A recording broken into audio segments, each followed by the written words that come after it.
Mardi 6 décembre 2016 à Langrune-sur-Mer, une petite station balnéaire au nord de Caen.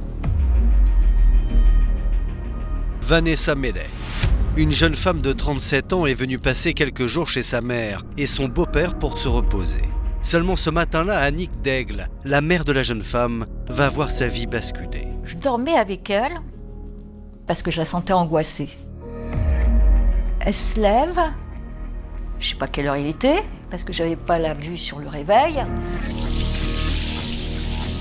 Elle va dans la salle de bain, elle fait couler l'eau. Moi, je l'avais entendu, je dors pas beaucoup, je l'avais entendu, elle marchait.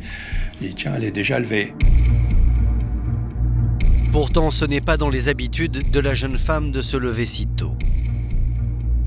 Annick sent bien que chez sa fille, quelque chose ne va pas. À un moment donné, elle se parle à elle-même, elle se dit, est-ce que je mets mon manteau ? Je me lève d'un bond, je la vois face à moi, habillée, je la regarde, je lui dis, qu'est-ce que tu fais Vanessa ? Où tu vas ? Elle me fait, je vais faire un tour. Ah, j'ai dit non ma fille, non, puis je voyais la nuit dehors, je dis non, tu vas pas aller faire un tour, il fait nuit. Genre fixer ses mains, et elle avait pas de clé, elle avait pas de sac, elle avait rien du tout. Elle a la main sur la planche, elle se retourne, elle me regarde, elle me fixe. Je vais faire un tour, qu'elle me fait, et je reviens, avec sa petite voix comme ça, en me disant, t'inquiète pas, maman, je reviens.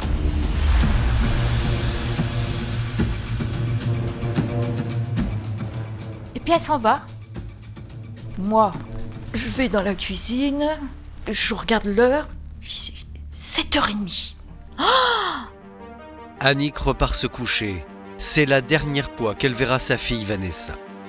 Car à compter de cet instant, la jeune femme disparaît comme si elle s'était volatilisée.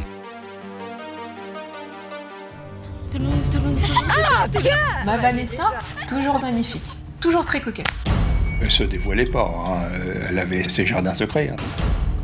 Ma fille, elle est tombée dans un piège. Elle l'a pas vu arriver. Est-elle montée dans une voiture ? C'est fort probable. Ils ont passé des appareils pour voir si des fois elle aurait pas enterré le corps dans le jardin. L'enquêtrice, pour moi, c'est la justice. Et ce qu'elle m'a fait, elle m'a trahi. Il y avait beaucoup de menaces, de choses comme ça. Sur un coup de colère, ça peut vite dégénérer. Personne ne nous répond. Et c'est un silence assourdissant. Il y a quelqu'un qui a vu quelque chose. Il faut le dire. Alors, pourquoi Vanessa est-elle sortie ce matin-là ? Où allait-elle ? Que lui est-il arrivé ? Ce 6 décembre 2016, à Langrune-sur-Mer, Annick se réveille en sursaut au milieu de la matinée. Vanessa est-elle rentrée ? D'un seul coup, je me lève, il était 10h. Qu'est-ce qui m'a pris ? De me recoucher. Pourquoi je me suis recouchée ? Vanessa. Ma femme vient me dire, mais où est-ce qu'elle est, Vanessa ? J'ai fait, elle est dans les chambres, elle est avec toi. Mais j'ai dit non, Vanessa, elle est partie à 7h30. Vanessa est partie à 7h30 faire un tour. Où elle est ? Annick s'inquiète et on la comprend. D'autant qu'un détail va l'affoler davantage. En fouillant la maison, elle découvre le téléphone de sa fille resté sur la table de nuit. Je me dis qu'elle partait jamais sans son téléphone. Je me suis dit, mon Dieu, mais comment qu'elle va faire pour m'appeler ? Aussitôt, je me suis dit, mais comment je vais faire, moi, pour savoir où elle est ? Pire encore, lorsque la jeune femme a quitté la maison au petit matin, elle est partie sans argent ni papier d'identité. Elle a même laissé son sac à main derrière elle. Ma fille partir sans rien, mais c'est pas possible. Elle était toujours chargée. Tout le monde en rigolait d'ailleurs. Tout le monde disait, regarde, c'est Vanessa qui arrive. Là, mais regarde, elle est encore chargée, c'est pas possible. Tout le temps.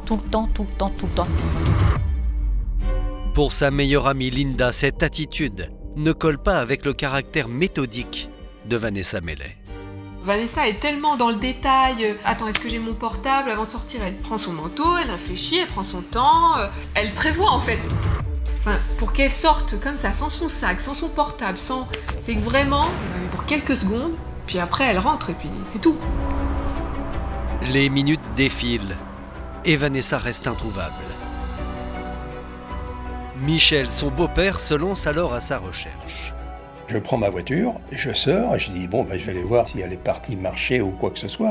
Alors je demande à un restaurateur qui sortait ses tables, je dis s'il n'avait pas vu une jeune fille. Il me dit non. Il me dit par contre il y a un car de police qui part à ce moment-là. Donc je les klaxonne et puis je les rattrape à Langrune-sur-Mer. Ils m'ont cru tout de suite quand j'aurais dit ma belle-fille elle a disparu. Ils ont été très réactifs. Intrigués par les circonstances de cette disparition, les gendarmes déclenchent des recherches le jour même. Dès le départ, ils sont très impliqués dans les recherches. Ils vont même faire venir un chien, un malinois. Ma femme lui donne un vêtement à Vanessa, qui n'avait pas été touché. Le chien, il part en direction de la mer, et puis sur la digue, il a fait 200-300 mètres là. Plus de traces, plus rien. Les chiens s'arrêtent, plus rien. Comme si elle s'était évaporée. Le soir arrive, je me dis mon Dieu, mais où elle est? C'est pas possible ça. La première nuit, on dort pratiquement pas, on n'attend qu'une chose, c'est qu'elle revienne. J'ai passé toute la nuit fixée le portillon pour voir ces baskets blanches. J'ai dit je vais les voir ces baskets blanches. Elle va venir, elle va venir, elle va venir. Personne. Vanessa aurait-elle pu partir sur un coup de tête? Et surtout, sans rien dire à sa mère.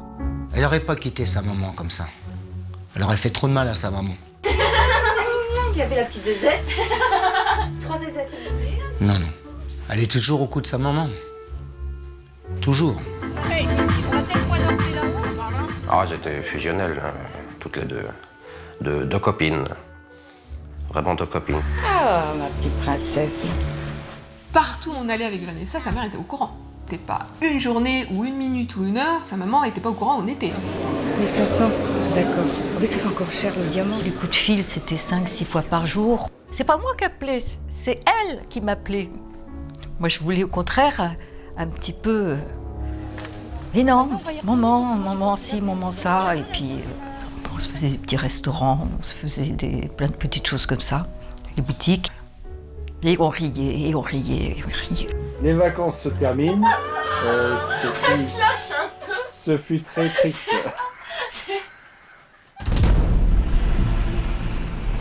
Au fil des jours, les gendarmes élargissent le périmètre des recherches et le mystère de la disparition de Vanessa s'épaissit. Il y a un hélicoptère qui a survolé la côte à plusieurs reprises. Il y a eu des battues un peu partout. Parce qu'il y a eu du travail de fait, hein. Énorme travail de la gendarmerie, hein. Ils ont fait porte-à-porte, ils ont fait toute la côte. Il y a eu aussi des plongeurs dans des marais, là, où ils ont fait des recherches en bateau. Même là-bas aussi, chez Vanessa, à Hérouville. Au domicile de Vanessa, ils ont envoyé des gendarmes à moto, parce qu'elle habite le long du canal là-bas, pour voir s'ils ne la voyaient pas, s'ils ne trouvaient pas un corps. Et ce qui vraiment étonnait les enquêteurs, c'est qu'il n'y avait aucune trace, rien du tout. Alors les enquêteurs vont mobiliser les médias. Puis la gendarmerie du Calvados recherche toujours une jeune femme de 37 ans disparue mardi dernier à Langrune-sur-Mer. Elle s'appelle Vanessa Mélé, elle mesure 1 mètre... Seulement cet appel à témoins ne permet pas de faire avancer les recherches. Sans preuve matérielle, sans témoins, les enquêteurs se raccrochent alors à la dernière trace de vie de Vanessa. Le fait que les chiens s'arrêtent face à la mer, près d'un ponton, ça peut laisser penser que Vanessa ait pu peut-être se jeter dans la mer. Mais alors, Vanessa avait-elle des raisons de se donner la mort? À première vue, cela ne colle pas avec la personnalité de la jeune femme. Vanessa, c'est une jeune femme qui a 37 ans en 2016, qui travaille dans une agence bancaire à Hérouville, tout près de Caen. Vanessa, elle était célibataire à ce moment-là. Elle vivait dans son pavillon qu'elle avait acheté, en bordure du canal, dans un petit lotissement vraiment tranquille à Aéroville. Donc elle a fait l'acquisition de sa petite maison avec son terrain, puis elle était tranquille. Enfin, du cheval. Ah, tiens, bah, il y est déjà. Ah, bah, ça y est.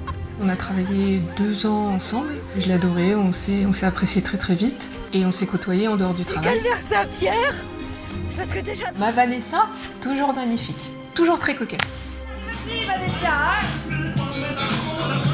Allez, Camilla, debout. Allez. Elle était persévérante. Elle va jusqu'au bout pour l'achat de son appartement.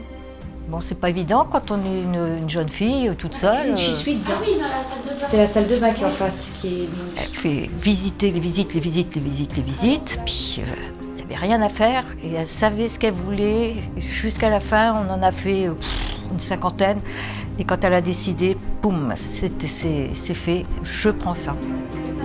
Vanessa est donc une jeune femme qui sait ce qu'elle veut dans la vie et rien ne semble pouvoir l'arrêter. Pourtant, en 2016, un événement inattendu va briser les ambitions de Vanessa. C'était au mois d'octobre, début d'octobre. Je me souviens, un matin, elle m'appelle, elle me dit « J'ai du mal à marcher, tu peux m'emmener chez le médecin ?» Sa souffrance, c'est qu'elle avait du mal à marcher. Ça montait en puissance. Je me rendais compte, je me dis, mais c'est pas possible. Elle était défigurée par la souffrance. Les douleurs de Vanessa prennent des proportions considérables. Si bien que la jeune femme doit revenir vivre auprès de sa mère et de son beau-père. Elle souffrait dans les jambes. Elle avait l'impression que son bassin bougeait, descendait, tout ça. Ça l'a brûlée. Elle en tremblait tellement elle souffrait. Même conduire, elle avait du mal. Elle gesticulait comme ça dans la voiture sans arrêt. Elle est même rendue à marcher à un moment donné avec une canne. Pourtant à 37 ans, bon. Vanessa consulte de nombreux spécialistes. Elle est même hospitalisée quelques jours au CHU de Caen. Ce fameux professeur lui a dit « Mademoiselle Mélé, il y a un psychiatre qu'il faut que vous alliez voir. » Les médecins ne détectent rien d'anormal et vont même jusqu'à mettre en doute les souffrances de la jeune femme. Donc Vanessa, en sortant, ma fille, elle me fait « Maman, je suis pas folle, maman. Je sais où j'ai mal, maman. Je suis pas folle, maman. » Ces symptômes pourraient être d'origine psychique. Pourtant, les douleurs sont bien là et le diagnostic n'est toujours pas posé. Personne n'a mis un mot sur sa douleur. Ce qu'elle voulait, c'est qu'on mette un mot. La plupart des gens diront, psychologiquement, c'est intenable. Elle voulait savoir, mais elle n'avait plus confiance. L'hôpital, c'était fini. À partir de ce moment-là, tous les 2 jours, on allait voir les ostéopathes, chiropracteurs, tous ces gens-là. On essaye tout quand on est malade. On essaye tout pour ne plus avoir mal. On essaye tout pour guérir. Seulement les douleurs s'aggravent.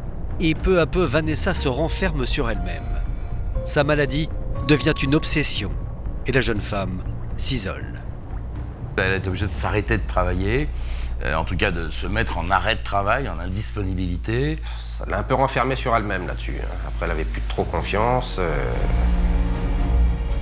C'était une spirale. Donc, elle était dans le médical. Sur Internet, elle s'était renfermée là-dessus.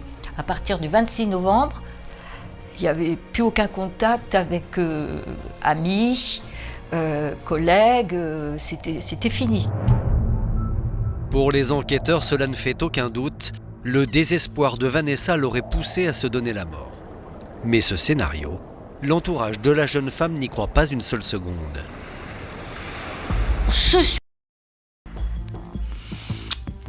Là, j'y crois pas un seul instant. Vanessa, non. Non. C'est pas elle, ça. Non, Vanessa, non, elle n'a jamais été comme ça, elle, justement. Puis c'est une battante en plus, alors bon. Au moment de sa disparition, elle envisageait de reprendre le travail au mois de janvier. Elle avait le projet également de partir en février avec une de ses amies en Thaïlande. C'était une jeune femme qui, au moment de sa disparition, était dans la douleur physique, mais qui allait bien et qui avait des projets. Vanessa était donc prête à reprendre le cours de sa vie. Et pour les proches de la jeune femme, des éléments plus tangibles permettent d'écarter la thèse du suicide. J'ai entendu parler pas mal de suicides. Des gens qui se noyaient. Nous sommes une région où on habite près de la côte. C'était marée basse ce jour-là. À marée basse, à Langrune, la marée est assez loin quand même. Donc ça veut dire qu'il faut marcher sur la plage. C'est assez improbable. Vanessa avait du mal à marcher. Ça faisait 3 semaines, 1 mois qu'elle était chez ses parents, avec des douleurs intenses. On ne l'imagine pas en train de marcher des centaines de mètres pour aller se jeter dans les eaux glaciales. Et puis d'ailleurs, le chien aurait amorcé le chemin dans le sable, en tout cas sur la plage. Or là, c'est pas le cas. Le chien, il s'arrête vraiment sur la cale. Donc je pense que non, ça colle pas. Et un dernier argument, plus scientifique cette fois, tente à prouver que Vanessa ne se serait pas donné la mort. Dans 90% des cas, la mère redonne le corps. Il aura voyagé peut-être, il ne sera pas au même endroit. Il y a quand même pas mal de gens qui se promènent sur la mer. Ça nous arrive de découvrir des choses. Là, on n'a rien, on trouve rien. Sans corps, aucun élément ne permet aux enquêteurs de refermer la piste du suicide. Cependant, une autre hypothèse apparaît bien plus inquiétante. Souvenez-vous, le chien policier perd la trace de Vanessa sur la digue, en face de la mer.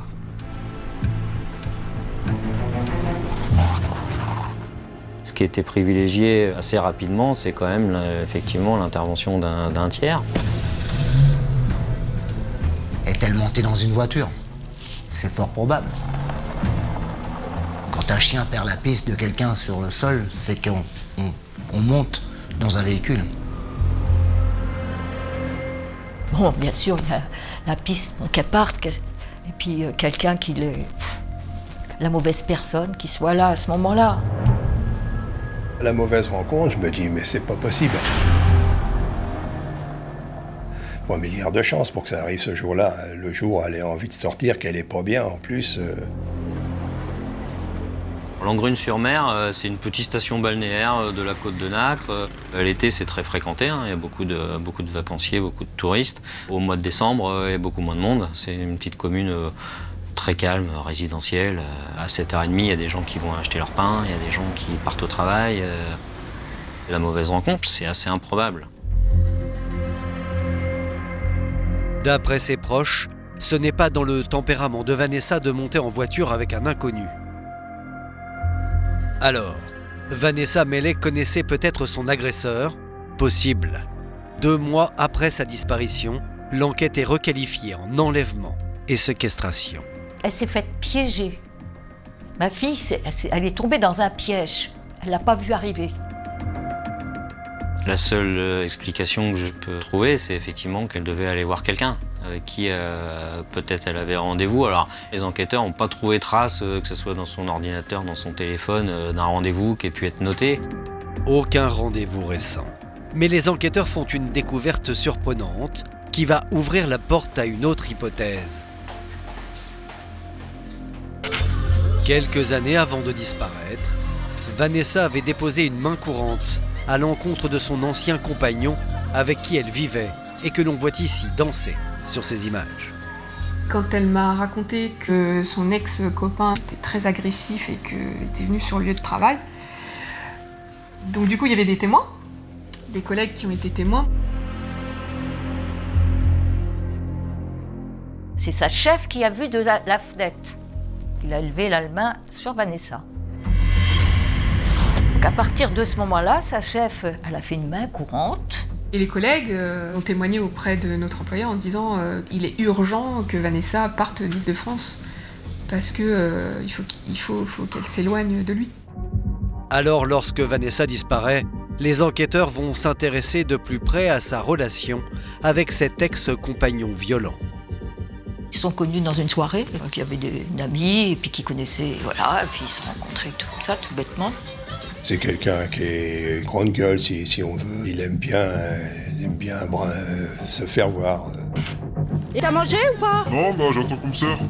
Attends, il s'occupe. Va chercher la viande dans la salle, toi. Il commençait à gagner de l'argent, ça y est, c'était moi que voilà, et puis bon.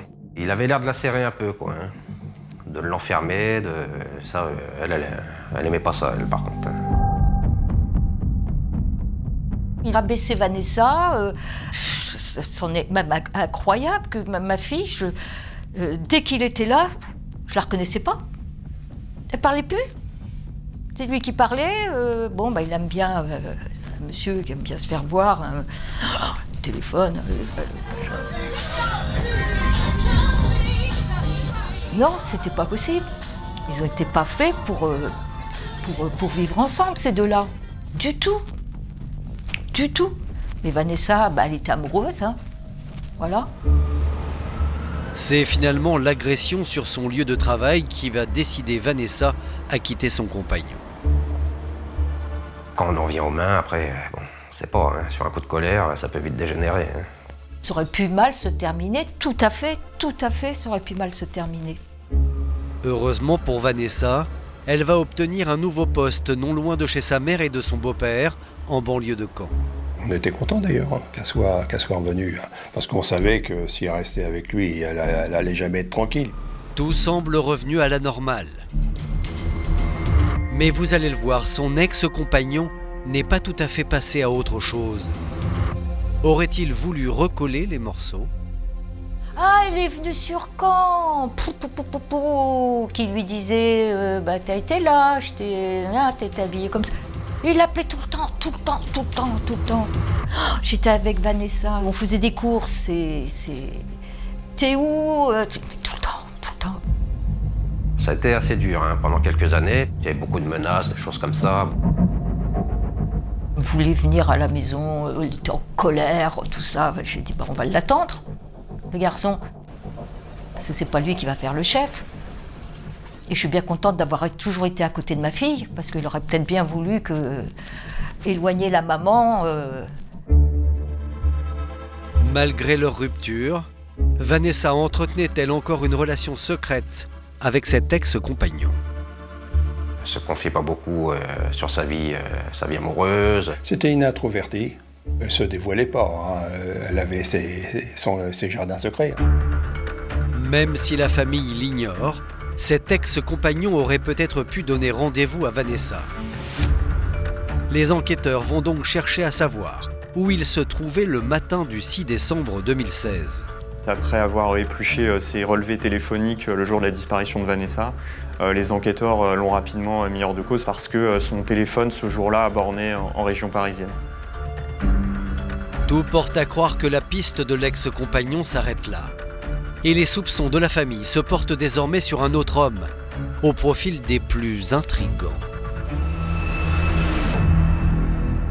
En effet, le dimanche 4 décembre, 2 jours avant de disparaître, Vanessa a eu affaire à un homme dont l'attitude a retenu l'attention de la famille. La jeune femme a consulté un thérapeute alors qu'elle se sentait au plus mal.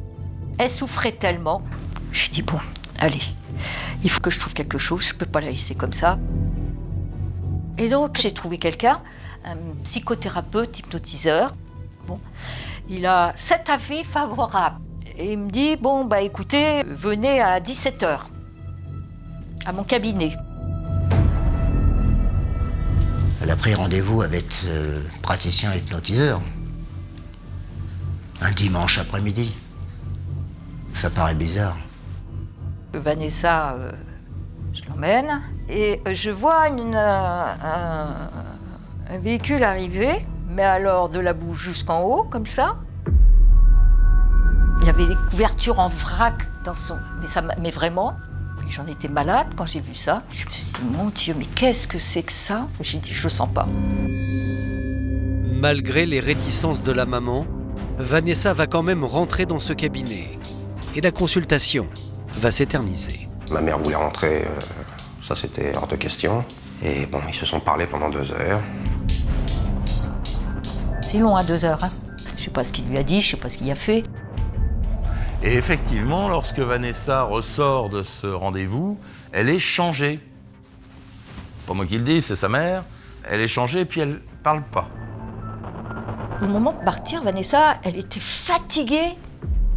Elle a pu dire rien. Vanessa, pas un mot. Elle n'a pas dit qu'est-ce qui s'était passé. Rien. Ce comportement ne va pas la quitter jusqu'à sa disparition. Mais vous allez le voir, il y a plus étrange encore. Le lendemain, le lundi 5 décembre, Vanessa, accompagnée de sa mère, se rend à un autre rendez-vous médical. Cette fois, chez son kinésithérapeute. Seulement, au moment de sortir, Annick, stupéfaite, reconnaît le véhicule de l'hypnotiseur consulté la veille. Je vois le véhicule, plein de boue. Mais alors là, je lui dis, mais c'est pas possible, c'est le même qu'hier qui est là. Je dis, c'est pas possible.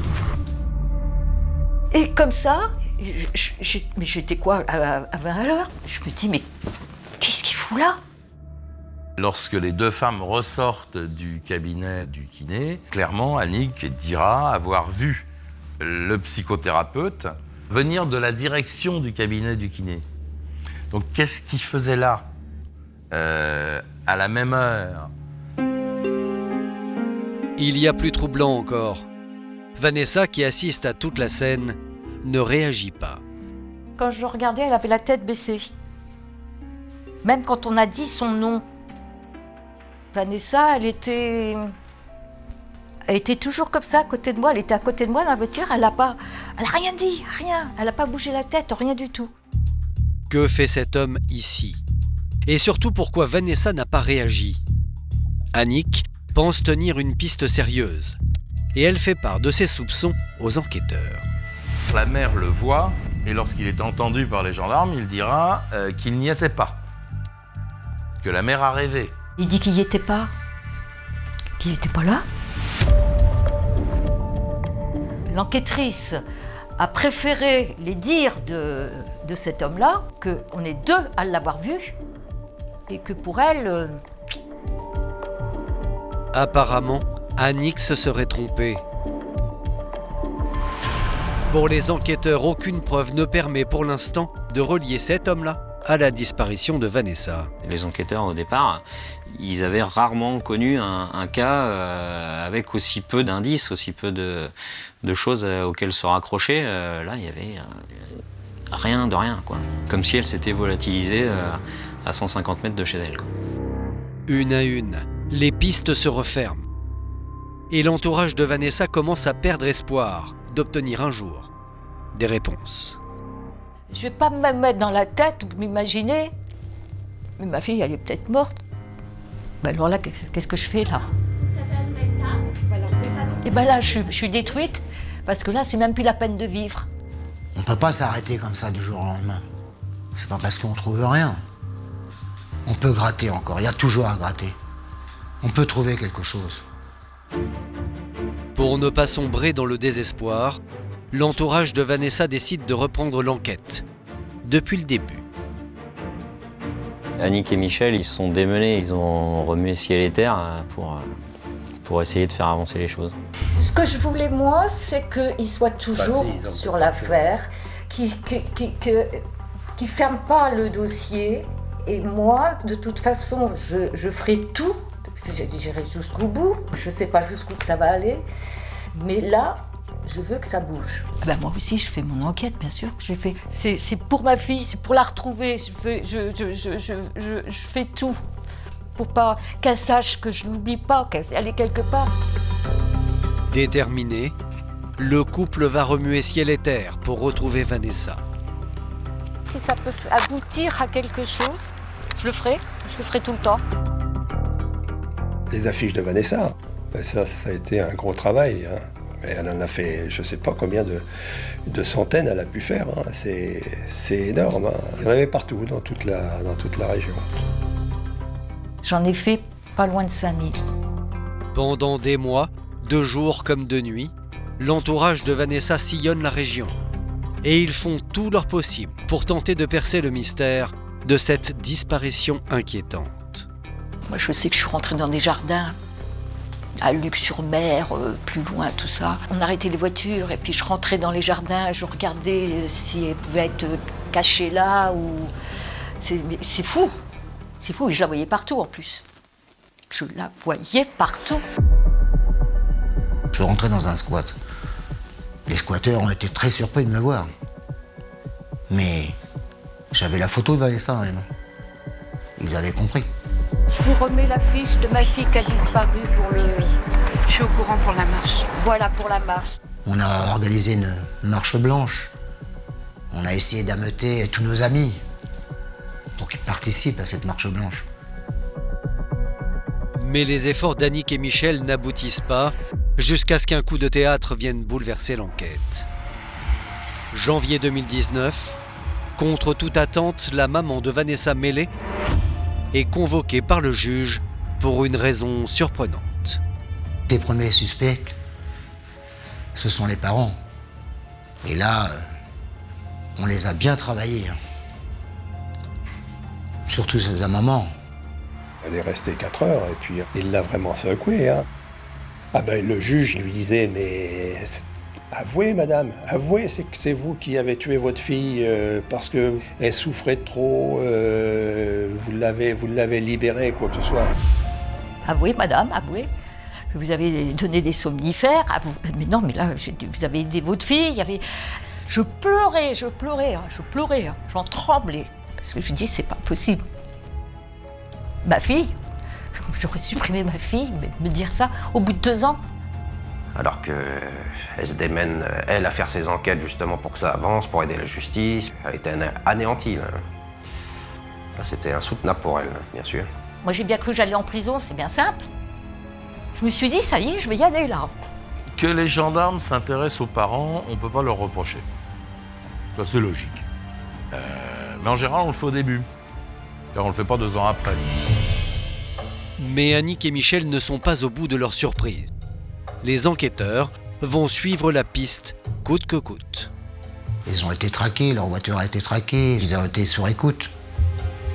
Ils sont venus faire des perquisitions au domicile.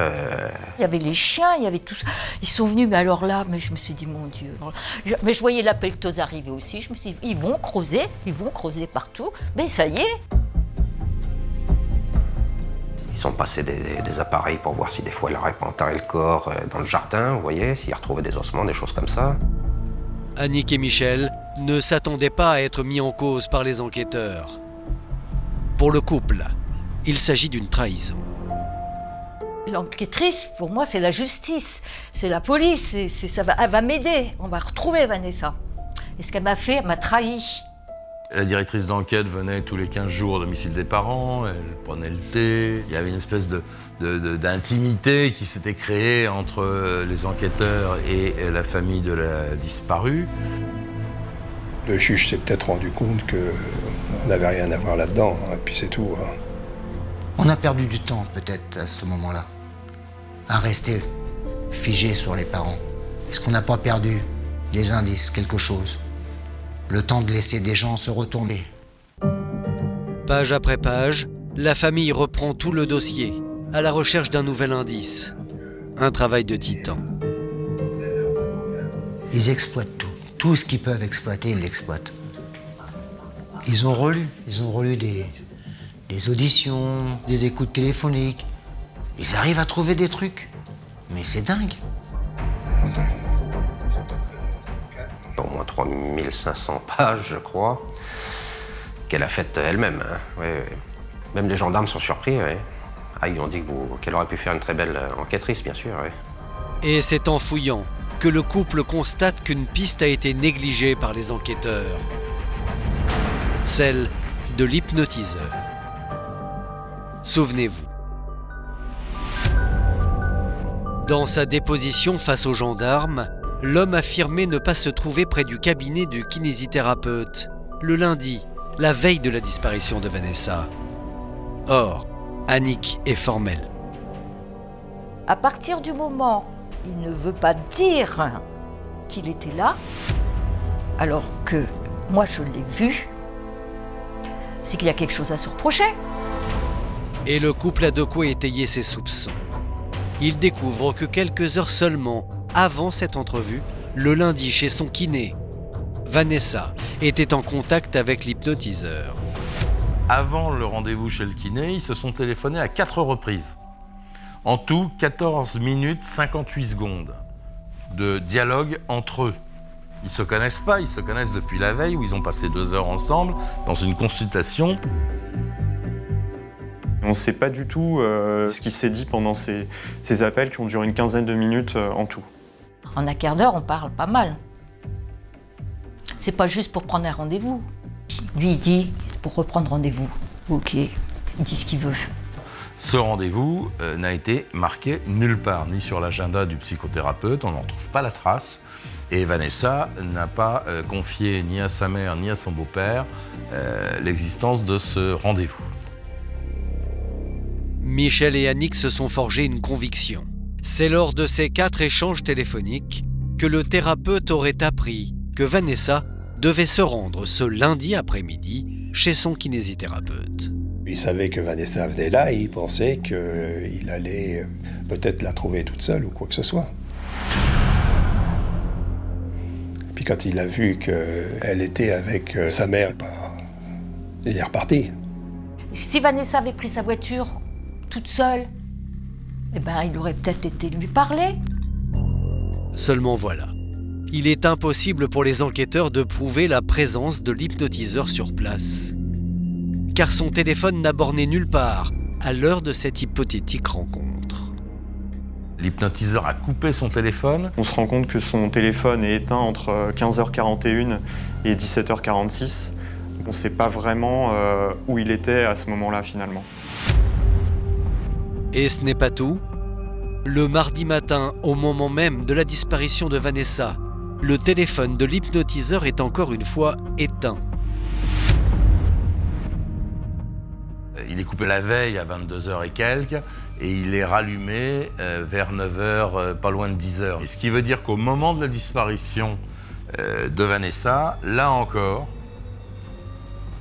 le téléphone ne peut pas être utile à l'enquête. On ne sait pas où se trouvait l'hypnotiseur pendant le rendez-vous chez le kiné, pas plus qu'on ne sait où se trouvait l'hypnotiseur au moment de la disparition de Vanessa. Hasard ou coïncidence?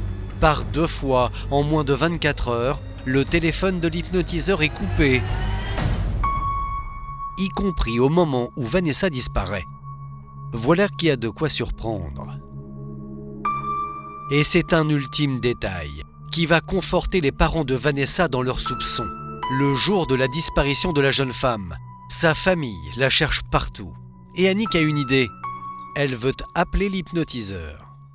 Je me suis dit, mais le seul qui aurait pu lui dire d'aller marcher, c'est cet homme-là qu'on avait vu le dimanche. Donc ma réaction, ça a été, il faut que je l'appelle. Et il me dit qu'elle avait repris rendez-vous pour le mercredi. Elle disparaît le mardi, elle avait repris rendez-vous pour le mercredi à midi. Et précisément, le mercredi, lendemain de la disparition, le téléphone sonne au domicile du couple. Et Annick s'interroge sur l'heure de cet appel. Il m'avait dit qu'elle avait repris rendez-vous à midi, mais là ce que je vois, c'est qu'il appelle à 12h02. Et aussitôt qu'elle avait 2 minutes de retard, il appelle tout de suite pour dire qu'elle n'est pas au rendez-vous. Il attend même pas 5 minutes. Il devait avoir en main pour dire 12h02, faut que je l'appelle. Hein. Le plus étonnant, pourquoi il a appelé sur mon fixe? Pourquoi il n'a pas appelé sur le portable de Vanessa, puisqu'il l'avait rappelé la veille? Il a bien réussi à rentrer en contact le lundi avec elle à 4 reprises. Donc il a son téléphone, il a son téléphone portable, il a tout. Et il appelle pas Vanessa, il appelle la maman. C'est bizarre, ouais, pourquoi qu'il rappelle sur le téléphone fixe de ma maman, ouais. Ça, voilà, c'est des points d'interrogation, tout ça, ouais. Ça, c'est ce qu'on ressort, nous, de notre enquête. Hein. On a posé les questions au juge, à notre avocat, les gendarmes, on leur a parlé, personne ne nous répond. Et c'est un silence assourdissant. Selon Annick et Michel, cela fait tout de même beaucoup d'éléments à charge contre l'hypnotiseur et qui n'auraient pas été pris en considération par les enquêteurs. Ils auraient pu faire des recherches ADN sur son véhicule directement. On ne sait même pas s'il a toujours le véhicule. Hein. Il peut être à la casse ou quoi que ce soit maintenant. Hein. Apparemment, il y a beaucoup de choses qui n'ont pas été approfondies là-dessus. Oui. Malgré les soupçons de la famille, rien, selon les enquêteurs, ne permet de relier de près ou de loin l'hypnotiseur à la disparition de Vanessa. Pour l'instant, c'est une personne qui, à ma connaissance, a été entendue 3 fois par les enquêteurs, qui a jusqu'à présent été mise hors de cause. L'enquête reste ouverte, bien qu'aucun élément nouveau n'ait permis de faire la lumière sur la disparition de Vanessa Mellet. Toujours aucune trace, bien sûr. On n'en sait pas plus. C'est toujours un grand mystère. Ça fait 6 ans. Donc, toutes les investigations qui ont été menées sont un échec. Je pense qu'il y a eu des loupés. Ils ont déployé beaucoup de choses pour la recherche.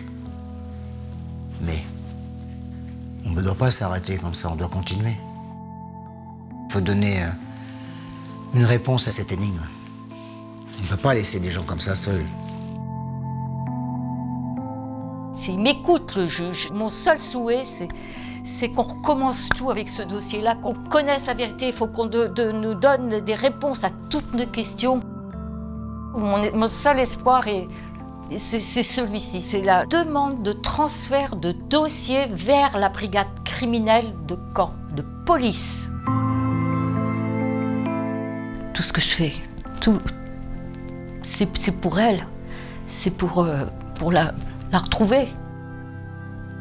En me disant, peut-être qu'elle est quelque part, qu'elle ne peut pas me téléphoner. Désolée pour moi, mais j'ai pas osé prendre.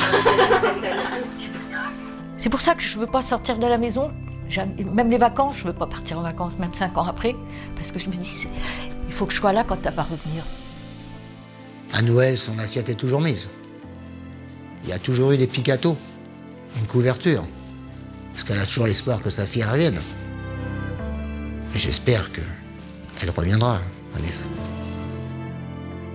Annick, évidemment, avec le recul, elle s'est dit, mais j'aurais jamais dû la laisser partir. J'aurais jamais dû la laisser, j'aurais dû la retenir là. Elle était décidée, elle était tellement... Puis ses yeux ronds qu'elle avait quand elle m'a fixée, mais les yeux comme ça, mais ronds. Je fais un tour, mais décidée comme ça. Je fais un tour avec sa petite voix. Et je reviens. Sa petite voix, et je reviens. T'en fais pas, maman. Je reviens. Elle n'est jamais revenue. Il n'y aura aucun répit tant qu'on ne saura pas, hein, bien sûr. Comment on peut faire un deuil en plus d'une personne qu'on n'a pas retrouvée? Non, c'est impossible. Pas faire un deuil d'un enfant qui est dans la nature, d'accord? Mais elle est quelque part. On ne peut pas continuer comme ça. Avec le travail qu'on a fait et qu'on lâchera jamais, on ne veut pas lâcher, parce que ma fille, si elle est quelque part, si elle est décédée, qu'on m'amène son corps. Tant qu'il n'y a rien de trouvé, il y a de l'espoir, ça c'est sûr. Tant qu'il n'y a pas de preuve, elle est toujours vivante. Hein. Et j'espère, je le souhaite vraiment, qu'elle soit bien, qu'elle soit en bonne santé, et que, bon, mais bon, on aimerait vraiment qu'elle nous donne un signe de vie, quoi. Hein. Surtout ma maman, en plus, elle, c'était toute sa vie, ça, hein, sa fille. Voilà. La famille de la jeune femme ne perd pas espoir. Elle est à la recherche de tout élément qui leur permettrait d'obtenir des nouvelles de Vanessa.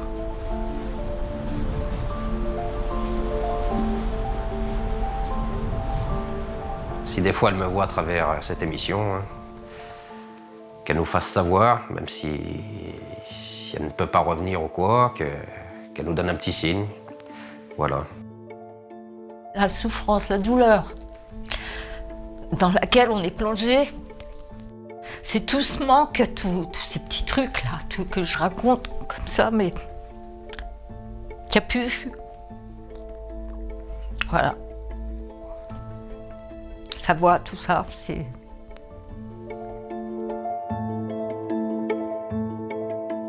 Si quelqu'un sait quelque chose, faut pas hésiter. On se rend à la police, à la gendarmerie. Tant pis si on se trompe. Tant pis si on se trompe. Si ce matin-là, on a confondu Vanessa avec une autre jeune fille. Faut que cette enquête s'arrête un jour, qu'on sache ce qui s'est passé. Peut-être que, il y a des gens qui savent. Il y a quelqu'un qui a vu quelque chose. C'est tout, il faut le dire. Il faut le dire.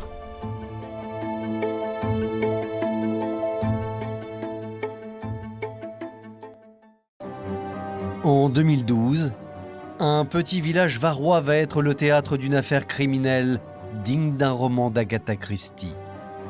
Le meurtre mystérieux d'un viticulteur du Cru, Jean Aprin. Je l'ai vu dépérir. Il était blanc, mais blanc comme un cachet d'aspirine. Blanc, livide. Ça, j'ai dit, lui, il a un problème. Quelques temps après, il est décédé. C'est une véritable armoire à pharmacie dans le corps de ce pauvre Jean Aprin. À 2 doigts du crime parfait, voici l'histoire d'un duo meurtrier qui a berné tout le monde pour parvenir à ses fins. Je pense qu'on se dit toujours que le meurtrier est parmi nous. C'est quelqu'un qui était connu dans le village. Là, ça a été plus que de l'étonnement. Il a été étouffé avec un coussin imbibé de white spirit et de javel. C'est de la folie pure. De la folie pure, mais préméditée. Attention, hein, elle n'était pas toute seule dans le coup. Il a été manipulé, il a été un instrument. Cette incroyable affaire démarre le 6 décembre 2012 dans le village de la Roquebrussanne. En début d'après-midi, les gendarmes sont avertis que Jean Aprin, un viticulteur de 48 ans, vient d'être découvert mort dans ce hangar situé au milieu des vignes. Une femme se présente à nous comme étant Madame Nadine Aprin, épouse de la personne décédée, qui est accompagnée de sa belle-sœur. Elle nous explique que son mari avait peur des rôdeurs, que la veille au soir, à 22h, il a quitté le domicile pour venir dormir au hangar.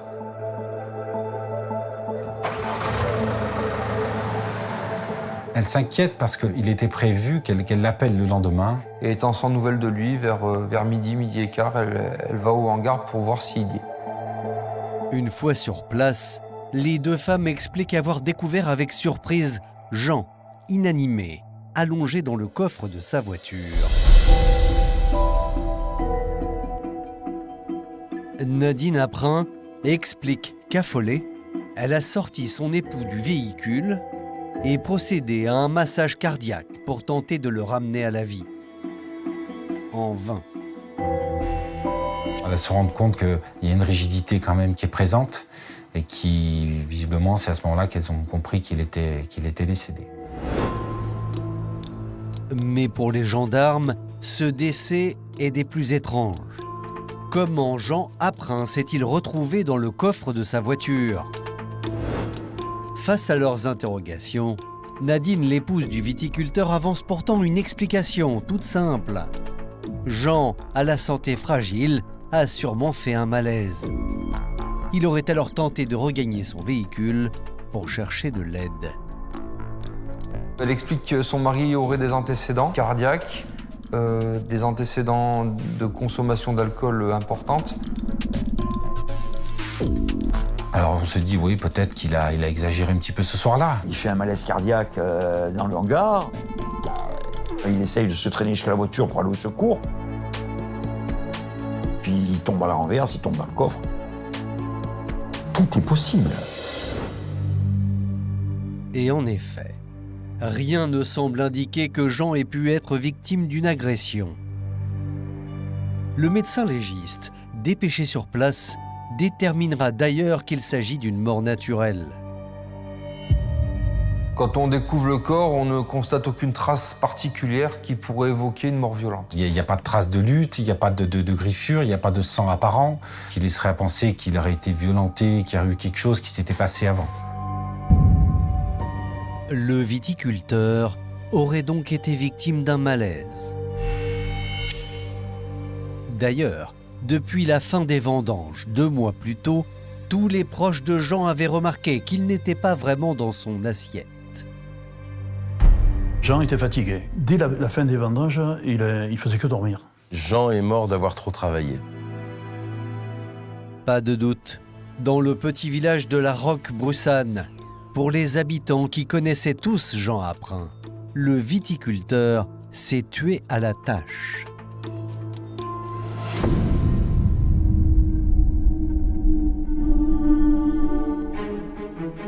Car la vie de Jean, c'était avant tout l'histoire d'un amour dévorant entre un enfant du pays et une terre, la vigne, plantée sur les coteaux varois. Jean, sa seule maîtresse, c'était la vie.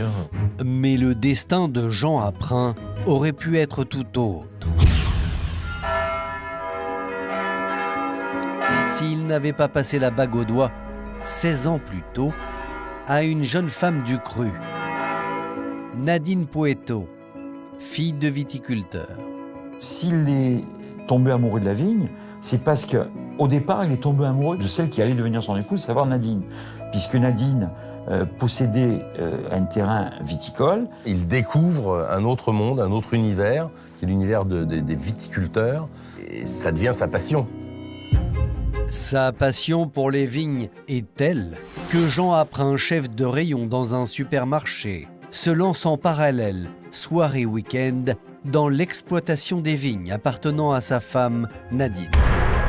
Ses amis proches se souviennent que Jean était un véritable bourreau de travail.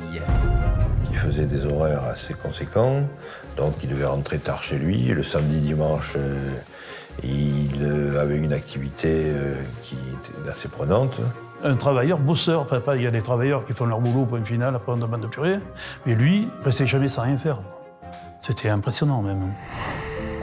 Ce travailleur infatigable ne manquait pourtant jamais une occasion d'enseigner l'art de la vigne à son fils unique, que nous appellerons Alexandre, afin de respecter son anonymat. D'après Bernard Campegno, Jean avait d'ailleurs réussi à transmettre ce virus à Alexandre. Alors, qu'est-ce que tu en penses, le travail de papa? Est-ce que ça t'aide? Ah oui, moi je veux faire pareil, je veux faire aéronologue. Ah, mais c'est bien. Un père qui est viticulteur et qui entend son fils, oui, je voudrais être aéronologue, c'est magnifique, ça. Jean Aprin était un modèle pour son fils, parce que son fils voyait ce que son père faisait de ses mains, voyait ce que son père faisait de sa terre, et le fils était admiratif de son père. Pour assurer la succession de son fils adoré, en 2009, 3 ans avant sa mort, Jean Aprin prend une décision radicale. Il quitte son emploi au supermarché et décide de faire de la petite exploitation familiale une entreprise qui compte dans la région. Jean s'installe ici, au creux de l'escalier, dans cet immense hangar qu'il bâtira de ses mains. Un choix courageux. Il était salarié, il avait un emploi confortable, son salaire, comme on dit, tombait tous les mois. Ben non, il a décidé de quitter cet emploi qu'il occupait depuis de très nombreuses années. Partir d'un supermarché pour arriver à se lancer dans la viticulture, c'est pas évident. Produire du raisin, il semble que c'est facile, mais il faut traiter au bon moment, il faut labourer au bon moment, il y a des fois où il faut travailler la nuit, c'est compliqué. Jean Aprin, à force de ne pas se ménager, se serait donc littéralement tué à la tâche. Au moment du drame, tous pensent que cette ambition lui a été fatale. Pourtant, ils font fausse route. Car vous allez le voir, un élément passé inaperçu lors de la découverte du corps de Jean va tout faire basculer.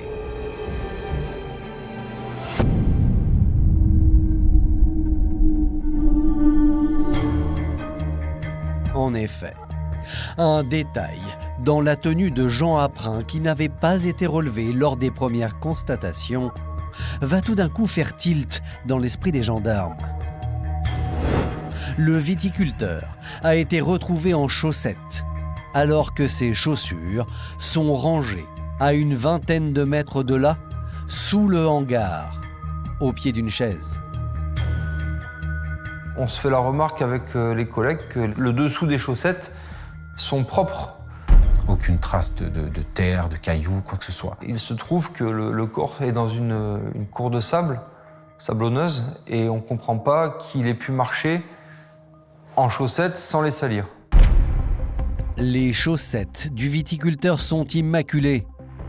Alors pour vérifier comment un tel miracle est possible, Gilles Valdan décide de reconstituer lui-même les dernières minutes de Jean Apprin.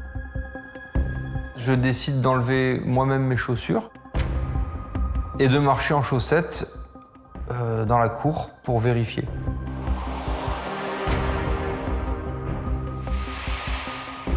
Et effectivement, mes chaussettes ressortent souillées de sable. Le flair du gendarme était le bon. Et cela va complètement changer le cours de l'histoire. Il n'est pas allé tout seul du hangar à sa voiture, on l'a porté. Et si on l'a porté, ça veut dire que c'est plus une mort naturelle. Jean Apprin a été tué.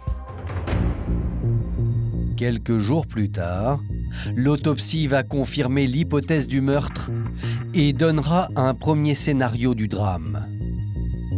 L'autopsie démontre que la mort est due à un œdème pulmonaire. L'œdème pulmonaire, c'est un étouffement, pour parler simplement. C'est un étouffement. Il est mort étouffé.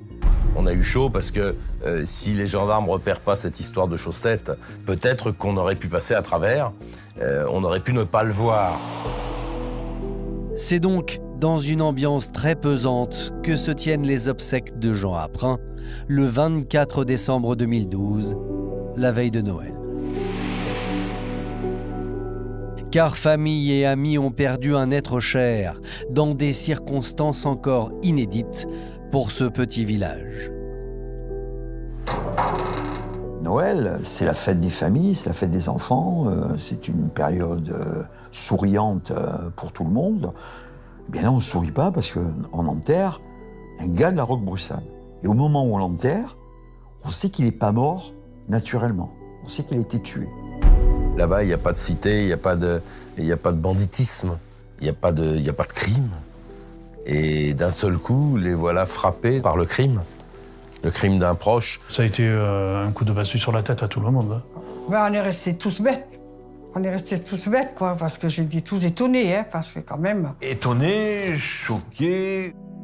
Mais de l'avis des proches de Jean Apprin, la plus choquée d'entre tous, c'est Nadine, son épouse, anéantie par le chagrin. Elle était effondrée. Effondrée. Elle pleurait toute l'âme de son corps. À l'émotion, succède très vite l'incompréhension. À la Roquebrussanne, du bar tabac à la boulangerie, tous se posent la même question. Qui a pu s'en prendre à Jean Apprin? Les gens ne comprennent pas. On parlait que de ça dans la Roque, c'était vraiment la conversation de tout le monde. L'ambiance était assez froide, c'est vrai que ça a beaucoup parlé. Oh, t'as vu ce qui s'est passé? Tout le monde cherche à savoir le pour, le vrai. On se posait tous des questions, le pourquoi, le comment, et voilà. Effectivement, les commérages vont bon train, oui, ça c'est clair. La thèse la plus répandue parmi les villageois demeure celle du cambriolage qui aurait mal tourné. Car à la Roquebrussanne, tout le monde savait que le matériel viticole de Jean Apprin aurait pu faire des envieux. Et justement, d'après Nadine Apprin, son épouse, c'est bien pour cette raison que la nuit du drame, son mari était parti monter la garde sur leur exploitation. Il y avait eu pas mal de cambriolages, tout du moins dans le secteur, à cette époque-ci. Et donc il était inquiet par rapport à tout le matériel qu'il avait là-bas. Alors Jean, il voyait toujours tout en grand. Il lui fallait le meilleur matériel et il se donnait les moyens de l'avoir. Il avait trois tracteurs, je ne sais plus. Il avait la machine à vendager. C'est obligé que vous ayez cette crainte de vol. Chacun se met alors à imaginer son petit scénario du crime. Il entend du bruit dehors, il va voir dehors ce qui se passe. Il se fait surprendre et malmener par des individus qui seraient venus le cambrioler. Il est décédé, le rôdeur le met dans le coffre de la voiture, s'en va, et puis voilà. Seulement, sur l'exploitation, rien n'a été volé. Alors la thèse du rôdeur tient-elle vraiment la route?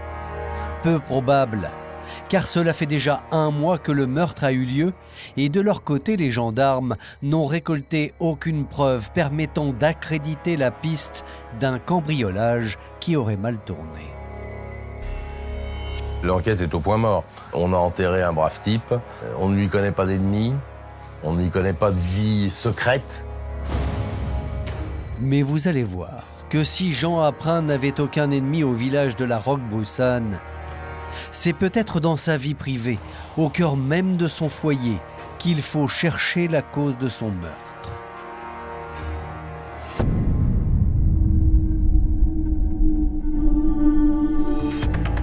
Le 30 décembre 2012, près de 3 semaines après les faits, l'enquête va rebondir de façon totalement inattendue. Ce jour-là, les gendarmes se rendent au hangar de Jean Aprin afin de refixer sur la scène de crime des scellés arrachés par le vent. Lorsque soudain Gilles Valdan, en charge de l'enquête, est interrompu par Alexandre, le fils du viticulteur. Le fils vient vers moi et commence à me poser des questions sur l'autopsie et je sens qu'il n'est pas serein du tout. Je comprends tout de suite qu'il sait des choses et qu'il cherche à savoir si j'ai les mêmes informations que lui. En une fraction de seconde, le gendarme comprend qu'il est peut-être sur le point de résoudre l'énigme. Mais il sait aussi qu'il faut la jouer fine pour ne pas braquer l'adolescent de 16 ans. Je lui dis, écoute, va falloir qu'on discute parce que tu sembles savoir plus de choses que tu ne m'en as dit. Et du coup, il va lui proposer de passer à la gendarmerie dans l'après-midi vers 15h. Et là, il me répond, je veux bien venir vous voir, mais faut pas que maman soit au courant. Il est 15h05 lorsqu'Alexandre, le fils de Jean Aprin, franchit les portes de la gendarmerie de la Roquebroussanne. Et ce qu'il va révéler est digne d'un véritable film policier. On s'assoit tous les deux et je lui dis, écoute, je t'écoute, dis-moi. Et là, il vide son sac. Le fils dit « J'ai des révélations à vous faire sur la mort de mon père. C'est moi qui l'ai tué, avec ma mère. » Incroyable, Jean Aprin aurait été tué par sa propre famille, dont son fils chéri, qu'il voyait comme son héritier dans les vignes. Ah oui, j'ai les yeux grands ouverts, les oreilles grandes ouvertes. Et je n'en reviens pas.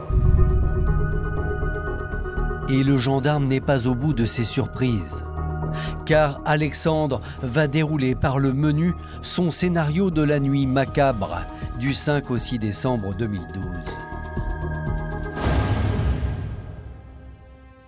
Selon l'adolescent, la mise à mort de son père Jean Aprin aurait débuté dans la cuisine de la maison familiale, quelques heures avant le dîner. Le fils expose qu'il a pilé un nombre relativement important de cachets.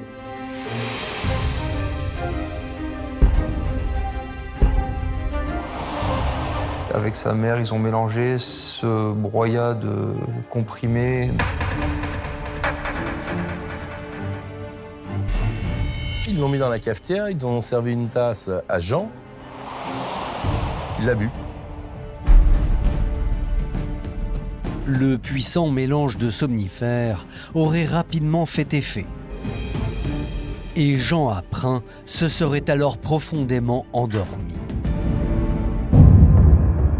La suite du récit de l'adolescent est à peine croyable. Ils sont allés dans la chambre, ils l'ont secoué pour vérifier qu'il dormait bien et profondément. Il n'a pas réagi. Ils ont donc continué de passer à l'action. Ils ont imbibé un coussin d'alcool à brûler et d'eau de javel. Ils ont appliqué le coussin sur la bouche de Jean Aprin, qui ne bougeait pas, qui ne pouvait plus se défendre. Et comme si cela ne suffisait pas, selon Alexandre, après avoir drogué puis étouffé le père de famille, sa mère et lui auraient ensuite décidé de l'étrangler. Ils ont pris une ceinture qu'ils lui ont passée autour du cou, chacun d'un côté du lit. Et voilà la mère d'un côté et le fils de l'autre qui tirent comme des forcenés sur la ceinture pour étrangler Jean Aprin. Ça a duré tellement longtemps que l'adolescent a dit qu'il en avait mal à la main de serrer la ceinture. L'entreprise criminelle a bien duré plus de 30 minutes au total. Une fois le crime accompli, le duo aurait conduit Jean Aprin sur son exploitation viticole à quelques kilomètres de là. L'objectif, tenter de maquiller leur meurtre en crime de rôdeur. Cette histoire surréaliste semble pourtant amuser l'adolescent, comme en atteste cette anecdote qui a beaucoup marqué le gendarme Valdan. Il trouve l'anecdote assez marrante de nous réexpliquer que finalement, il est passé devant la gendarmerie avec le cadavre de son père dans le coffre et lui qui conduit sans permis. Face au ton cynique de l'adolescent, les gendarmes se demandent si Alexandre ne serait pas tout simplement en train de se payer leur tête. C'est pas la première fois qu'on aurait dans un dossier un ado imaginatif, affabulateur, mythomane, qui inventerait un scénario criminel qu'il n'aurait pas commis. J'ai beaucoup de mal à imaginer à ce moment-là un jeune garçon frêle, introverti et discret comme lui pouvoir commettre un tel acte. Passionné de jeux vidéo, l'adolescent perturbé serait-il déconnecté de la réalité au point d'inventer le meurtre de son père ? Pour le savoir, il va falloir confronter Nadine Aprin aux déclarations de son fils.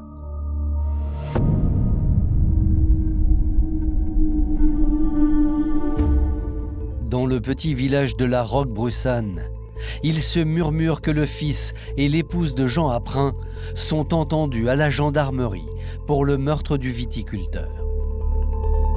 Les habitants peinent à y croire, car ici tout le monde connaît Nadine et cela ne colle pas vraiment avec la mère de famille qu'il côtoie au quotidien.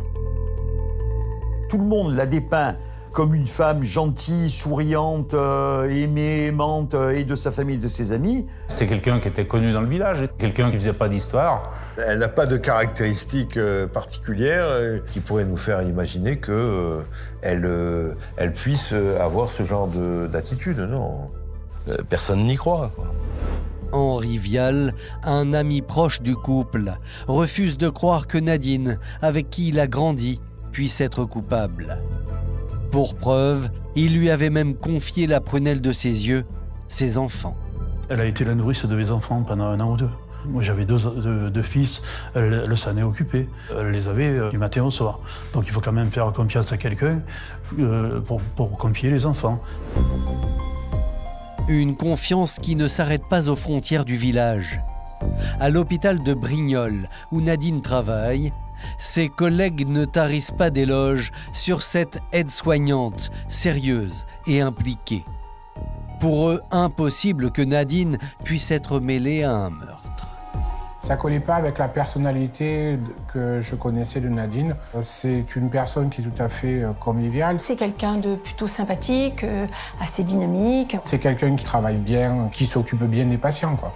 Très travailleuse, volontaire, prête à bouger dès qu'il y a quelque chose. À aucun moment, je peux croire que c'est elle qui a tué son mari. Pourtant, malgré cette image sans faille, Nadine Aprin va devoir s'expliquer sur les accusations portées par son fils Alexandre. Elle dit qu'elle ne comprend pas les motifs de la garde à vue, à savoir l'assassinat. Elle dit qu'elle n'a aucun grief contre son mari. Elle est là en disant mais non, mais comment, de quoi parle-t-on?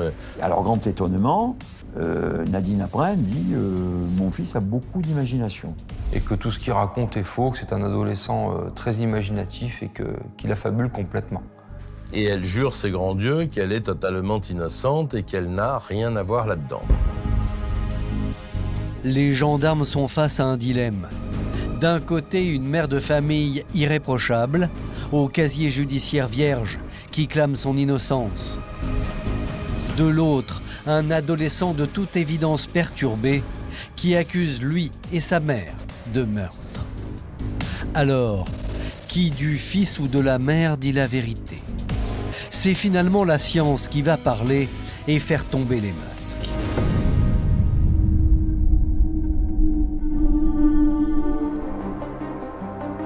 Car en réalité, la veuve éplorée Nadine Aprin ment éhontément. Et ce sont les résultats des analyses toxicologiques réalisées sur son époux qui vont la démasquer. En effet, Jean Aprin a bien été drogué par un puissant somnifère, de la noctamide. C'est le rapport d'analyse toxicologique. Quantité totale administrée en noctamide 2 mg, 6 à 7 comprimés. C'est de quoi assommer un cheval. Lequel a été administré peut-être 1 heure avant la mort par étouffement de Jean Aprin. Et ce n'est pas tout. Les résultats des analyses apportent également une autre information de taille. Les experts toxicologiques vont trouver, pour employer une image simpliste mais qui expose la situation, une véritable armoire à pharmacie dans le corps de ce pauvre Jean Aprin. En effet, dans le corps de la victime sont retrouvées des traces de 3 neuroleptiques puissants. Des traces anciennes. Cela faisait donc plusieurs mois que quelqu'un cherchait à le supprimer. Pour les gendarmes, pas de doute, il s'agit bien de son épouse, Nadine Aprin. D'autant que la perquisition menée au domicile familial va finir de l'accabler. Dans les ordinateurs, ils ont trouvé nombre de recherches de Nadine sur comment tuer avec la mort au rat, quel est le pouvoir létal de l'aldol, de la doctamine, du tertian et autres, et bien d'autres recherches encore. La mère de famille cherchait donc à supprimer par tous les moyens son mari, et cela depuis des semaines. Son fils, Alexandre Aprin, va d'ailleurs expliquer que 2 semaines avant le meurtre, sa mère lui avait déjà demandé de tuer son père, mais que le plan machiavélique avait échoué. Nadine Aprin fait broyer 48 comprimés de somnifères au fils. Le père a dormi pendant quasiment 48 heures d'affilée. Il a dormi du dimanche au mardi. Mais dormi. À l'époque, Jean avait survécu par miracle. Et sans se douter une seconde que le viticulteur était en fait victime de son épouse, ses amis l'avaient alors poussé à consulter au plus vite un médecin. Il était blanc, mais blanc comme un cachet d'aspirine, blanc, livide. Il reste pas comme ça, va voir un docteur, va à l'hôpital, fait quelque chose. Et il le mettait sur la fatigue des vendanges. Pour ne pas éveiller les soupçons, Nadine avait alors accepté de conduire son époux à l'hôpital pour y passer des examens. Des analyses de sang ont été effectuées, des analyses classiques, et pas une analyse toxicologique. Ils n'ont rien trouvé de particulier si ce n'est qu'un léger cholestérol. Et ils n'ont rien trouvé. Pourquoi? Parce que pour trouver des traces d'administration de produits toxiques, il faut savoir ce que l'on recherche.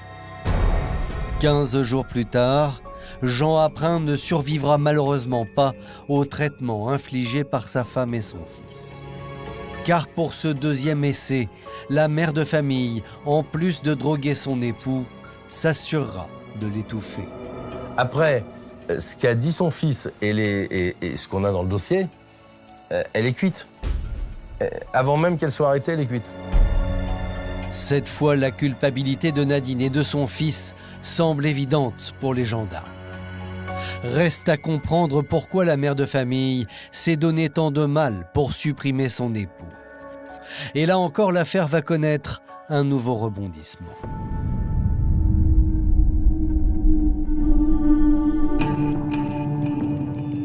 Réentendue par les enquêteurs, Nadine Apprin se met à table. Oui, c'est elle qui a tué avec l'aide de son fils. Mais pour expliquer son geste, elle déclare que Jean était un homme violent. C'est en totale contradiction avec ses premières déclarations où elle disait que tout se passait bien dans son couple, qu'il y avait des disputes de temps en temps, mais pas plus que ça.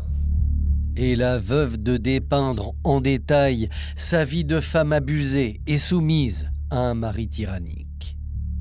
Voici ce qu'elle déclare aux gendarmes. Cela fait 22 ans que l'on vivait ensemble. Mais depuis 17 années, je subis des violences morales, verbales et physiques. Il m'insulte tout le temps, me met plus bas que terre. Il me mettait des coups de poing, souvent dans le ventre, parce que cela ne se voyait pas.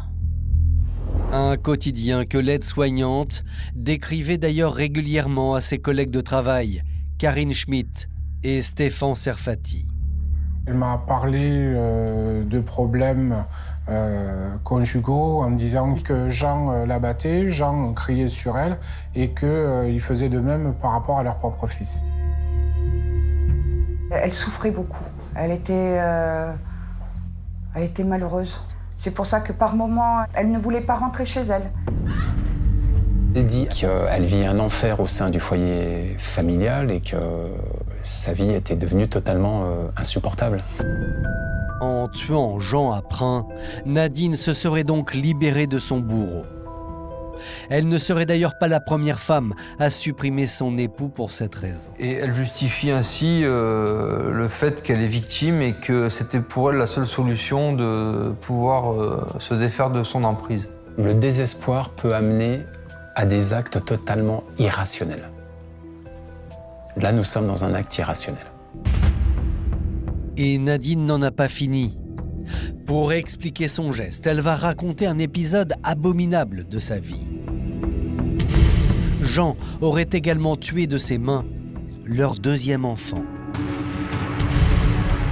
Flavien, un bébé de 2 mois et demi. C'était en 2002. Elle est persuadée que la faute est imputable, la faute du décès de son deuxième enfant est imputable à Monsieur Apprin. Elle en est persuadée. Il l'aurait peut-être un peu secoué, peut-être un peu violenté. Seulement, il y a un problème qui décrédibilise complètement ce que dit Nadine. Les enquêteurs vont mettre la main sur un document, le certificat de décès de son fils, Flavien. Car si le bébé est bien mort à l'âge de 2 mois et demi, les circonstances n'ont rien à voir avec ce que la mère de famille décrit. Le médecin urgentiste qui est intervenu ce jour-là a été entendu par les enquêteurs. Il dit que c'était une mort subite, certes, mais naturelle, et qu'il n'y avait pas de traces de violence sur cet enfant. Non seulement le bébé n'aurait donc pas été secoué, mais ce jour-là, Jean Apprin n'était tout simplement pas présent sur les lieux lors du drame. Le bébé était dans le couffin à l'arrière de la voiture de Nadine. C'est quand même un mensonge gravissime, puisqu'elle vient inventer la mort volontaire d'un bébé de part toujours le même. Vilain, méchant, Jean Apprin. Celui qui frappe, celui qui boit et celui qui tue. Et ce n'est pas tout. Selon son entourage proche, non seulement Jean n'était pas alcoolique, mais il aurait été incapable de faire du mal à une mouche. Vous avez vu la corpulence de Jean, soi-disant il a frappé, et la corpulence de Nadine. Elle y filait une baigne, il faisait 3 tours, et elle se laisse frapper par Jean, il faut quand même pas rêver. Il y a des choses qu'on peut accepter, il y a des choses qu'on peut pas accepter. Et ça, je l'accepterai jamais. De dire que Jean était violent, c'est impossible. Impossible. Aucun témoignage ne nous permet d'affirmer que Jean a pu être violent envers sa femme ou quelqu'un d'autre. En réalité, ces violences conjugales n'auraient jamais existé. Ainsi, Nadine aurait tout simplement manipulé son entourage. Et cela depuis des années. Car vous allez le découvrir, la mère de famille menait en fait une double vie.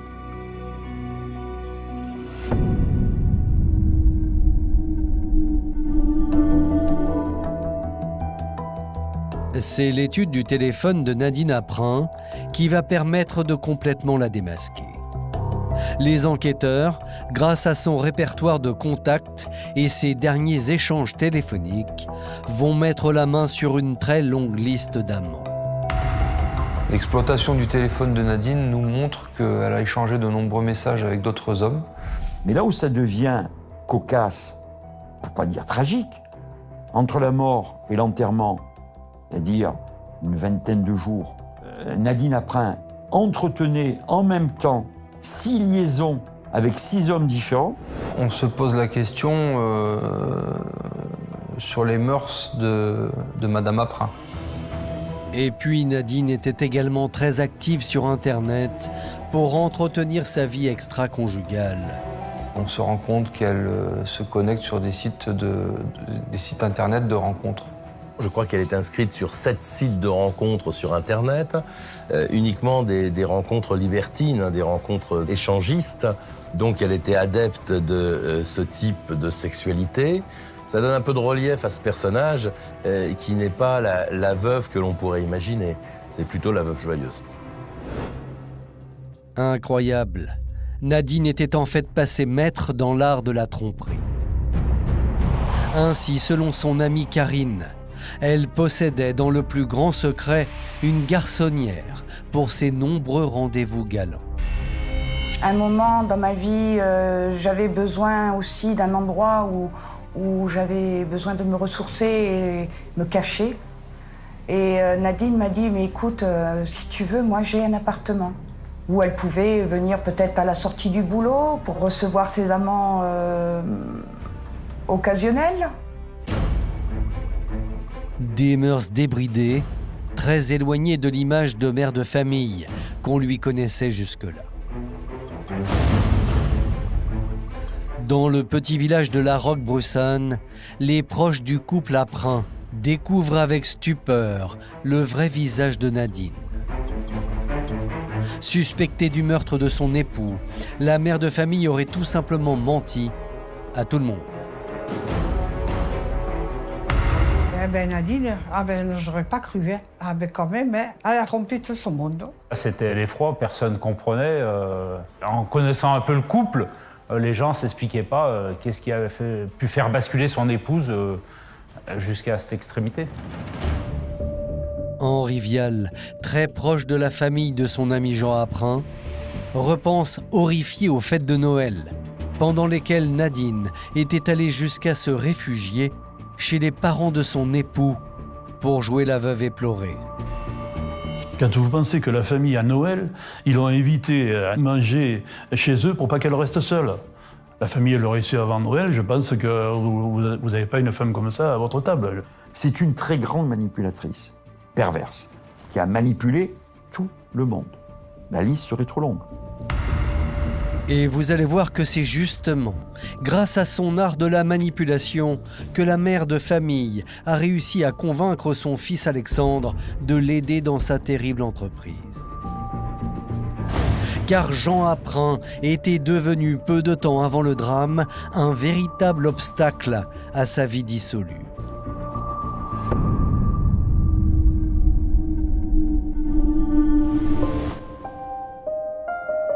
Et pour comprendre ce qui a pu rendre ce crime possible, il faut remonter au début des années 90. À l'époque, Nadine se fiance avec Jean Aprin, qu'elle connaît depuis l'enfance. Voici la photo de ce jour heureux. Mais voilà, les choses vont rapidement se gâter. Car durant ses fiançailles, Nadine, déjà infidèle, tombe amoureuse et enceinte d'un autre homme. Et l'homme ne veut pas ni de l'enfant ni d'elle. Et il s'en va. Et elle se retrouve dans une impasse en réalité. Les filles mères étaient mal vues. Hein, et là, dans les villages un peu reculés, c'est toujours le cas. Il y a non, ma fille, tu n'auras pas d'enfant sans être mariée. Le seul échappatoire pour s'en sortir, entre guillemets, la tête haute, c'était de faire endosser finalement la grossesse à Jean, de le transformer en père, de l'épouser et de se ranger. Sous la pression familiale, Nadine finit par épouser Jean Aprin à contre-cœur le 16 mars 1996, sans qu'il ne se doute une seule seconde qu'elle est en réalité enceinte d'un autre homme. Le père de Nadine a considéré que Jean était un travailleur et que c'était un bon gars gentil. Il fallait l'épouser, voilà, c'est... Et donc peut-être que tout ça a fait que, voilà, elle s'est mariée contrainte et forcée, quelque part. Et c'est de là que tout le drame se construit au final. 5 mois plus tard, Nadine donne naissance à Alexandre. Les années passent. La mère de famille compose tant bien que mal avec ce mariage malheureux. Mais voilà, en 2003, Nadine se fait poser un anneau gastrique, ce qui va tout changer et faire naître chez elle une envie de renouveau. Car délestée de plusieurs dizaines de kilos, elle rêve maintenant de liberté. Elle se sentait mieux dans sa peau et plus à l'aise et plus épanouie. Elle était contente de faire voir qu'elle mettait des pantalons. Elle faisait voir qu'elle avait perdu, ça se voyait de toute façon. Là, on ne pouvait pas dire qu'elle n'a pas fait un régime parce qu'elle avait perdu au moins 20 kilos. Ah ouais, c'était impressionnant. Quand on perd du poids, on se dit, ouais, c'est mental et c'est physique. On se regarde aussi autrement et les gens nous regardent autrement. Donc on se sent désiré, on se sent... et ça fait des fois pousser des ailes. Nadine Aprin envisage alors de divorcer pour changer de vie, comme le lui conseillent ses collègues de l'hôpital. Oui, je lui ai conseillé de le quitter, puisqu'on ne peut pas vivre une vie comme ça éternellement. Les amis n'ont pas manqué de lui dire « mais t'as qu'à divorcer, parce que tu te plains tout le temps. Là, tu divorces, ça va. Le gamin, il est élevé, t'as un boulot, tu divorces. » C'est le conseil lambda que n'importe qui peut faire à sa copine. Mais voilà, Nadine ne va pas tarder à découvrir qu'un divorce pourrait lui coûter cher. Car propriétaire du terrain viticole qu'exploite son époux Jean, elle serait contrainte de devoir partager ses terres. Et ça, elle s'y refuse. Elle a l'impression que elle allait perdre toute une partie de l'héritage de ses parents si jamais il y avait divorce. Elle s'est dit, mais alors tout ce que moi j'ai eu, si on divorce, je n'aurai plus rien. Ce sera plus à moi. Donc voilà, elle avait peur de ce côté-là, quoi. En 2009, soit 3 ans avant le drame, c'est un événement anodin qui va définitivement enclencher la machine meurtrière. Souvenez-vous, à l'époque, Jean Aprin, débordé entre son travail au supermarché et l'exploitation des vignes le week-end, prend une décision radicale. Se consacrer à 100% au domaine viticole situé à proximité du domicile familial. Elle m'a dit qu'il passait beaucoup plus de temps à la maison et que c'était lourd. Lui est totalement libre de ses horaires. On ne sait pas à quelle heure il va revenir. On ne sait pas à quelle heure il va repartir. Donc c'est compliqué de prendre des rendez-vous avec des amants. Elle a fait un rejet total de son mari, puisqu'il l'empêchait de vivre sa vie de femme. Nadine Aprin aurait alors pris la décision de se débarrasser de ce mari devenu trop encombrant. Et pour ne pas le faire seule, elle va alors se tourner vers ce qu'une mère a de plus cher, son fils. Pendant 3 années, elle va tout mettre en œuvre pour que Alexandre déteste son père.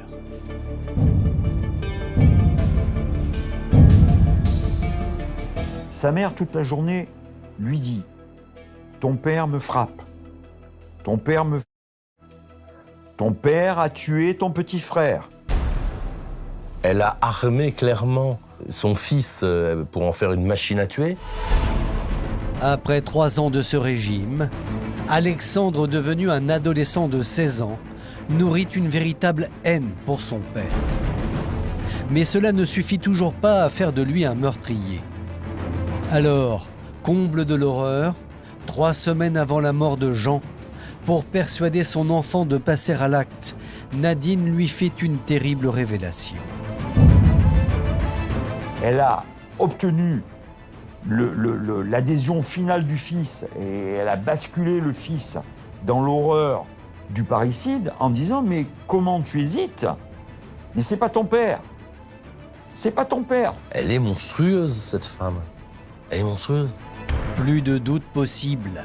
Nadine Aprin a bien prémédité de longue date son crime et a fait plonger son enfant de 16 ans avec elle.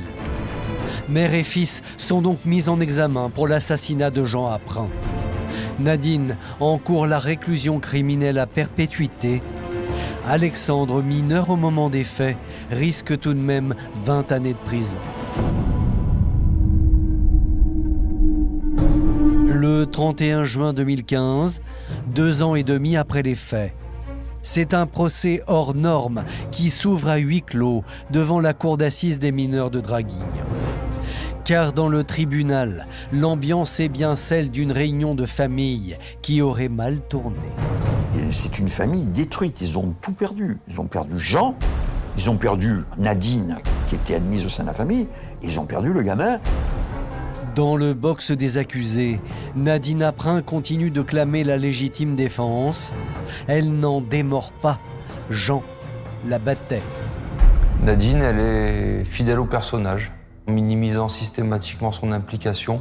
Même si on peut trouver des personnes extérieures qui disent qu'il n'en est rien, j'insiste vraiment sur ce point, on est dans l'intimité du couple. Personne ne peut dire réellement ce qui s'est passé. Face à elle, Alexandre, son fils, mineur au moment des faits, aurait été instrumentalisé par sa mère pour commettre le pire des crimes, le parricide. Alors, lorsque le jeune homme, désormais âgé de 18 ans, s'avance à la barre, tous les regards sont rivés sur lui. Et voici ce qu'il dit aux jurés. Ma mère m'a manipulé pour me monter contre mon père. Je pensais vraiment que mon père était violent envers ma mère. J'avais également cru ma mère quand elle m'avait dit que mon père était responsable de la mort de mon petit frère. Dans la salle, Paul Olzac, la collègue de Nadine, découvre médusé le témoignage d'un jeune homme brisé. Pour la professionnelle de santé, pas de doute dans ce drame. Alexandre est lui aussi une victime. Il a été un instrument. Il avait 16 ans. Et je peux comprendre qu'il ait aidé sa mère. Il a voulu sauver sa mère quelque part. Donc il est excusable. J'aurais peut-être fait pareil, moi. À 16 ans, j'aurais peut-être fait pareil. Et c'est ça qui est terrible. Comble de l'horreur, à la barre, l'adolescent effondré rajoute qu'avant de se muer en meurtrier, il avait tout tenté pour faire machine arrière. Le soir du crime, j'ai longtemps lutté pour dissuader ma mère. Et je ne sais pas pourquoi j'ai continué à l'aider. Il a mûri. Il comprend ce qui se passe. Il exprime beaucoup de regrets, beaucoup de remords. L'émotion suscitée par le témoignage de l'adolescent va avoir un impact direct sur Nadine Aprin. À court d'arguments, elle décide alors de se murer dans le silence. Son fils a fait une déclaration qui lui impute toute la responsabilité du crime commis. Elle dit, à partir de là, je garde le silence. Est-ce que finalement, c'est pas l'acte d'amour ultime que d'acquiescer à la version de son fils, de l'épargner? Un silence qui coûtera très cher à Nadine Aprin. À l'issue des débats, la mère de famille est condamnée à 25 ans de réclusion criminelle pour l'assassinat de son mari. La cour d'assises a qualifié l'attitude de Nadine Aprin comme une volonté farouche, déterminée et ancienne de tuer son mari. Alexandre, lui, a sans surprise bénéficié de la clémence des jurés. Il est condamné à 1 an de prison ferme et 4 ans avec sursis. Ayant déjà passé 1 an derrière les barreaux, il ressort libre du tribunal. Il est ressorti très rapidement puisqu'il avait purgé sa peine de par la détention provisoire. Il ne voulait pas qu'il reste 5 jours de plus en prison pour qu'il puisse se reconstruire. Une peine clémente, car les jurés savent bien qu'Alexandre devra payer moralement toute sa vie pour la mort de son père. En tant qu'infirmière, j'ai vu des adultes détruits en fonction de ce qu'ils avaient vécu dans leur enfance. Et ça, c'est quelque chose de très dur. Très dur. Ça m'a vraiment affectée parce que je me suis dit, c'est aussi tuer le fils quelque part.